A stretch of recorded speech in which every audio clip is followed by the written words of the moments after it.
గత 10 ఏళ్లలో ఎన్నడూ లేని విధంగా దావోస్ పర్యటనలో తెలంగాణ రాష్ట్రాన్ని రిప్రజెంట్ చేసి 1,78,950 కోట్ల ఇన్వెస్ట్మెంట్ని తెలంగాణ రాష్ట్రానికి తీసుకొని వచ్చి రైజింగ్ తెలంగాణకి ఒక డైరెక్షన్గా ఒక గేమ్ చేంజర్ లెక్క వ్యవహరించి ముందున్న తెలంగాణ రాష్ట్ర గౌరవ ముఖ్యమంత్రి రేవంత్ రెడ్డి గారికి, అదేవిధంగా ఐటీ శాఖ మంత్రివర్యులు శ్రీధర్ బాబు గారికి, రైజింగ్ తెలంగాణ యావత్ బృందానికి, తెలంగాణ రాష్ట్ర ప్రజలందరి పక్షాన, విద్యార్థుల పక్షాన, ముఖ్యంగా తెలంగాణలో ఉన్న యువత పక్షాన ప్రత్యేకంగా మీకు కృతజ్ఞతలు తెలియజేస్తున్నా.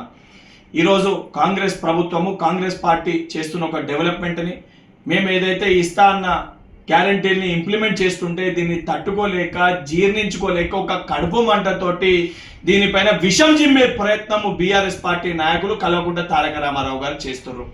వారి యొక్క కడుపు మంట తగ్గాలి, వారి యొక్క జీర్ణించుకునే తత్వం పెరగాలనే ఉద్దేశంతో డైజెస్ట్ ద గ్రోత్ అనే ఒక క్యాంపెయిన్ రన్ స్టార్ట్ చేస్తూ ఈరోజు ఈనో బాక్స్ని, ఈనో ప్యాకెట్లని కల్వకుంట్ల తారక రామారావు గారింటికి, కల్వకుంట్ల చంద్రశేఖరరావు గారింటికి నేను కొరియర్ చేస్తున్నా. అదేవిధంగా వారి కడుపు మంట, అదేవిధంగా మనం చేస్తున్న డెవలప్మెంట్ని వారు తట్టుకోలేక, జీర్ణించుకోలేక వారు చేస్తున్న దాన్ని జీర్ణించుకోవాలంటే తెలంగాణ రాష్ట్ర వ్యాప్తంగా ఉన్న కాంగ్రెస్ పార్టీ శ్రేణులందరితో కూడా నేను విజ్ఞప్తి చేస్తున్నా. ఈ ఈనో డబ్బాల్ని, ఈనో ప్యాకెట్లని కేసీఆర్ గారికి, కేటీఆర్ గారింటికి, అదేవిధంగా బీఆర్ఎస్ పార్టీ నాయకులు ఎవరైతే జీర్ణించుకోలేకపోతున్నారో వారికి కొరియర్ చేయండి. కనీసము మనం చేస్తున్న డెవలప్మెంట్ని జీర్ణించుకునే తత్వాన్ని ఈనో ప్యాకెట్ల ద్వారా వారు కొంచెమన్నా జీర్ణించుకుంటారు. దానితో పాటు మేము చేస్తున్న సంక్షేమాన్ని తట్టుకోలేక నోటికి వచ్చినట్టు బీఆర్ఎస్ పార్టీ నాయకులు మాట్లాడుతున్నారు.